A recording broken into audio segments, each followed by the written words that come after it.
दोस्तों RPSC exam 2014 के अंदर एक क्वेश्चन आया है। Which of the following scheme is use to ensure atomicity. Atomicity का मतलब होता है सब कुछ या कुछ नहीं ऑफ ट्रांजेक्शन इन डेटाबेस। तो एक डेटाबेस में जो भी ट्रांजेक्शन होते हैं उनकी ऑटोमेसिटी कौन सी स्कीम इंश्योर करती है, उस स्कीम का आपको नाम बताना है। ऑटोमेसिटी को पहले तो हम डिटेल में जान लेते हैं। मैंने आपको बताया सब कुछ या कुछ नहीं, कहने का मतलब है कि जो डेटाबेस में ट्रांजैक्शन है या कोई लेन देन है वो या तो पूरा होना चाहिए या फिर नहीं होना चाहिए। ऐसा नहीं हो कि आधा अधूरा हो जाए, आधा अधूरा हमें नहीं चाहिए। अगर ट्रांजैक्शन के दौरान कोई समस्या आ भी जाती है तो परिवर्तन को रद्द करना पड़ता है और इस प्रोसेस को कहते हैं रोल बैक। तो डेटाबेस पुरानी जैसी स्थिति में आ जाए इसके लिए डेटाबेस को रोल बैक करना पड़ता है ऑटोमेसिटी बनाए रखने के लिए। तो इसको एक एग्जांपल से भी हम समझते हैं।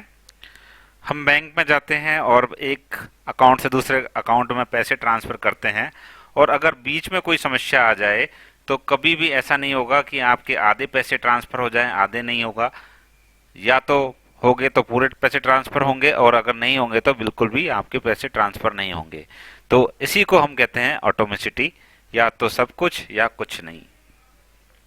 इस तरह ऑटोमेसिटी सुनिश्चित करता है कि कोई भी ट्रांजैक्शन डेटाबेस में आधा अधूरा ना हो, डेटा की स्थिति हमेशा सही और सुसंगत बनी रहे।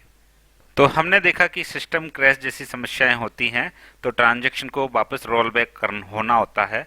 तो रोल बैक करने के लिए, ट्रांजैक्शन को रिकवरी करने के लिए जो काम में आती हैं वो लॉग फाइल्स काम में आती हैं, जिससे हम वापस से उसको रोल बैक कर सकते हैं। तो लॉग फाइल होती क्या है? लॉग फाइल के अंदर सभी ट्रांजैक्शन के बारे में रिकॉर्ड लिखा जाता है, कब कौन सा ट्रांजैक्शन किया गया, उसमें क्या बदलाव किए गए थे, क्या कमिट हुआ था या फिर कब रोल बैक किया गया था। ये सब कुछ लॉग फाइल के अंदर मेंटेन किया जाता है। तो जब कोई ट्रांजैक्शन फेल होता है तो इसी लॉग फाइल का उपयोग करके हम डाटाबेस को रिकवर करते हैं ताकि ऑटोमेसिटी हमारी बनी रहे। तो लॉग फाइल ऑटोमेसिटी सुनिश्चित करने का महत्वपूर्ण तरीका है क्योंकि यह ट्रांजैक्शन की हर बात को रिकॉर्ड रखता है जिससे डेटाबेस को रोल बैक किया जा सके, डेटाबेस को सुसंगत स्थिति में लाया जा सके। तो इस क्वेश्चन का जो सही आंसर होगा वो होगा लॉग फाइल। और बाकी के जो हमारे ऑप्शंस हैं ए और सी, इनके बारे में भी हम थोड़ी सी जानकारी ले लेते हैं। जब हम टाइम स्टैम्प बेस्ड प्रोटोकॉल और टू फेज लॉकिंग को भी पढ़ने का प्रयास करते हैं। इससे पहले हम इन दोनों के बारे में जानें। हम जानते हैं कॉनकरेंसी क्या होती है। तो कॉनकरेंसी का मतलब होता है कि एक ही समय पर कई ट्रांजैक्शन डेटाबेस पर काम कर रहे होते हैं। तो डेटाबेस की स्थिरता और एक्यूरेसी को बनाए रखने की प्रक्रिया को हम कॉनकरेंसी कंट्रोल कहते हैं, आइसोलेशन कहते हैं।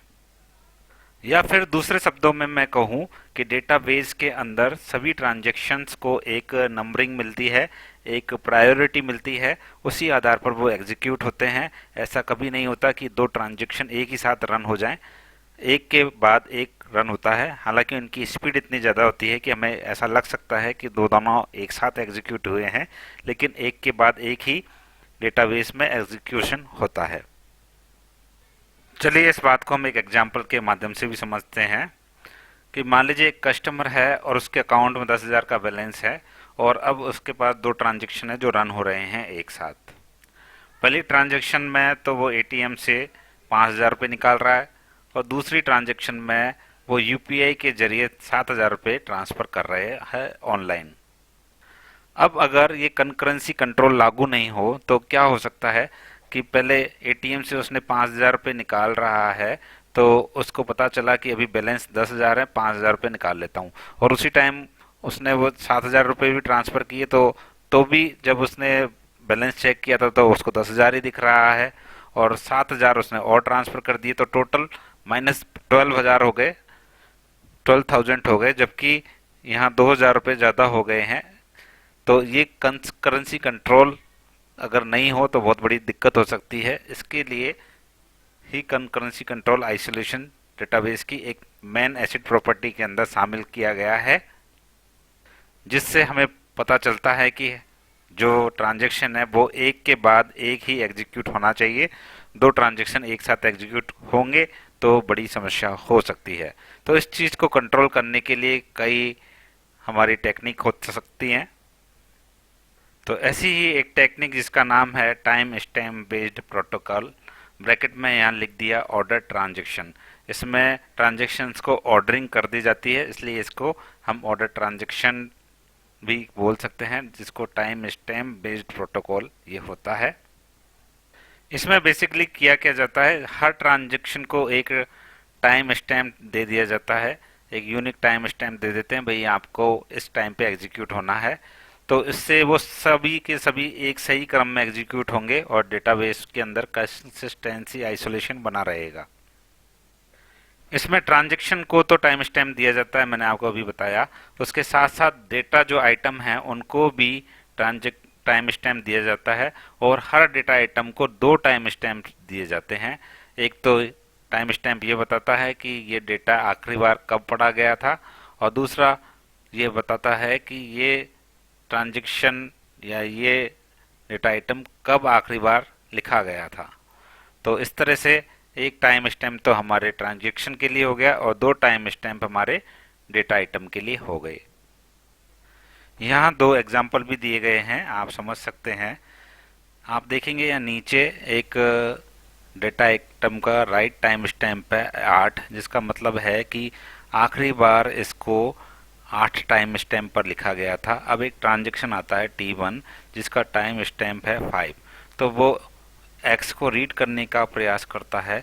अगर वो रीड करने का प्रयास करेगा जब, तो वो गलत इन्फॉर्मेशन ले जाएगा, इसलिए इसको डिसअलाउ कर दिया गया है, अवॉइड कर दिया गया है। क्योंकि जब उसका टाइम स्टैम्प आखिरी बार उसे लिखा ही 8 पर गया है, तो 5 वाला उसको कैसे एक्सेस कर सकता है, तो ये इसको एक्सेस नहीं कर सकता है।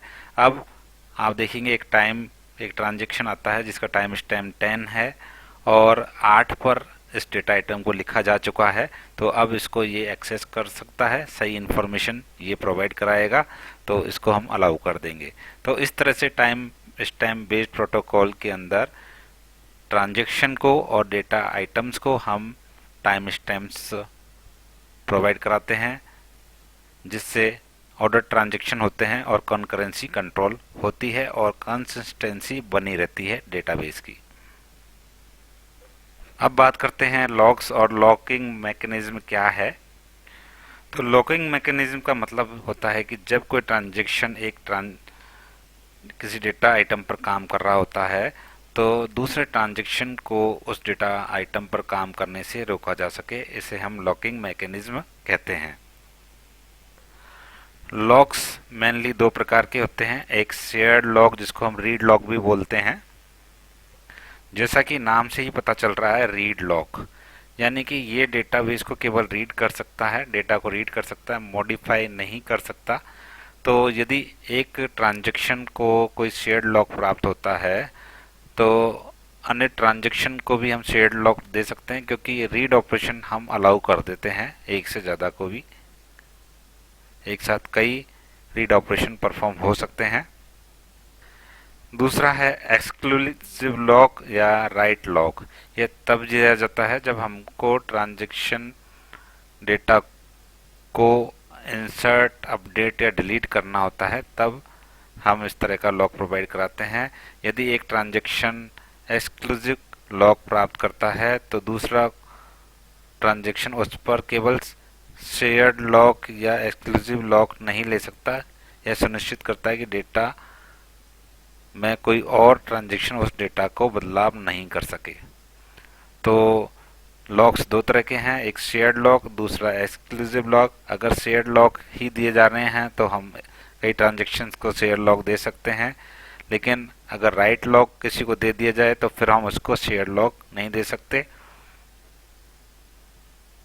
और किसी और को भी उस ट्रांजैक्शन के लिए हम शेयर लॉक नहीं दे सकते या राइट लॉक नहीं दे सकते। तो शेयर लॉक में तो कोई ऐसी कंडीशन नहीं है। अगर हमें शेयर्ड लॉक दिए जाने हैं तो हम शेयर्ड लॉक इजीली प्रोवाइड करा सकते हैं। लेकिन अगर राइट लॉक की बात करें तो अगर किसी को राइट लॉक दे दिया है तो बाकी और कोई लॉक उसको दिया जाना पॉसिबल नहीं है। तो इससे ट्रांजैक्शन की जो एटोमिसिटी है वो बरकरार रहती है। तो लॉकिंग मैकेनिज्म के अंदर अब नाम आता है टू फेज लॉकिंग का, जिसका मतलब है कि नो अदर ट्रांजैक्शन इंटरफेयर, कोई दूसरा ट्रांजैक्शन इंटरफेयर नहीं करेगा इसके अंदर। तो जैसा कि मैंने बताया ही है कि जब ट्रांजैक्शन के दौरान डेटा एक्सेस किया जाता है तो अन्य कोई ट्रांजैक्शन उस डेटा को एक्सेस ना कर सके, जिससे डेटा की अखंडता एटोमिसिटी बनी रहे, आइसोलेशन उसका बना रहे। जो हमारा टू फेज लॉकिंग है वो दो प्रकार से, दो चरणों में काम करता है। पहला फेज होता है ग्रोइंग फेज, जिसके अंदर ट्रांजैक्शन को सभी लॉक दे दिए जाते हैं, तो ट्रांजैक्शन सभी लॉक प्राप्त करता है। और दूसरा है श्रिंकिंग फेज। अब इसके अंदर ट्रांजैक्शन को एक एक करके सारे लॉक छोड़ देने पड़ते हैं। इस फेज में नया कोई लॉक नहीं दिया जाता। तो जो टू फेज लॉकिंग है ये सुनिश्चित करता है कि जो ट्रांजैक्शंस हैं वो सीरियल वाइज तरीके से चलें, यानी कोई भी ट्रांजैक्शन दूसरे ट्रांजैक्शन को प्रभावित नहीं करेगा, जिसे हम आइसोलेशन भी बोलते हैं। यदि बीच में कोई समस्या आ भी जाए तो उसे हम रोल बैक कर सकें। तो हमने जाना टू फेज लॉकिंग के बारे में, और यहाँ पीछे हमने देखा था टाइम स्टैम्प प्रोटोकॉल के अंदर। तो टाइम स्टैम्प प्रोटोकॉल के अंदर तो हम टाइम स्टैम्प दे देते हैं ट्रांजैक्शन को भी और डेटा आइटम्स को भी। और लॉग फाइल के अंदर तो सारा रिकॉर्ड रहता है। जब कोई मिस हैपनिंग हो तो लॉग फाइल क्या करती है, रिकवरी का काम कर देती है और रोल बैक भी कर देती है। और जो तीसरा है सी वाला two phase locking, two phase locking से हम ट्रांजैक्शंस को लॉक देते हैं पहले और फिर एक एक करके लॉक्स हटा देते हैं, जिसको हम श्रिंकिंग फेज बोलते हैं। पहला फेज होता है ग्रोइंग फेज, दूसरा होता है श्रिंकिंग फेज।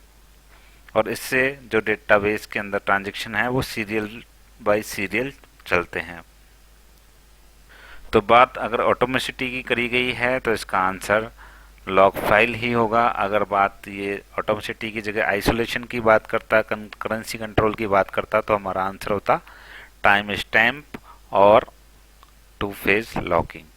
तो ये जो दोनों टेक्निक है टाइम बेस्ड और टू फेज लॉकिंग, ये आइसोलेशन यानी कि कंकरेंसी कंट्रोल की टेक्निकें हैं।